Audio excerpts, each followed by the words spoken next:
ఈ మాసంలో సింహరాశి వారికి కుటుంబ స్థానం మీద శనిగా దృష్టి ఉన్నది.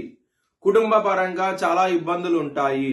కుటుంబాధిపతి మరియు పంచమ స్థానంలో ఉంటాము. 17 జనవరి వరకు 17 జనవరి నుంచి మళ్ళీ 6వ స్థానానికి రావటము, ఈ విధమైన గ్రహస్థితి ఉండటం మూలంగా మీకు ఇబ్బందులు ఉంటాయి కుటుంబ పరంగా ఈ మాసం అనేది. ధన పరంగా మాత్రం ఈ మాసం అనేది ఎటువంటి ప్రాబ్లమ్స్ ఉండవు. ధనం అనేది సకాలంలో చేతికి అందుతుంది. చాలా చాలా సంతోషంగా ఉంటారు ధన పరంగా మాత్రం. విద్యార్థులకి ఈ మాసం అనేది కాన్సన్ట్రేషన్ పవర్ తగ్గడం జరుగుతుంది. అదర్ అప్లికేషన్స్ లో డీవియేషన్ అవుతారు. దాని మూలంగా ఇబ్బందులు పడే అవకాశం ఉన్నది. ఈ మాసం అంతాను జాగ్రత్త తీసుకోండి.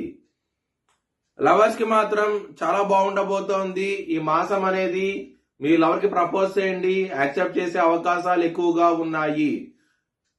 13 జనవరి వరకు మీకు 4 గ్రహాలు పంచమ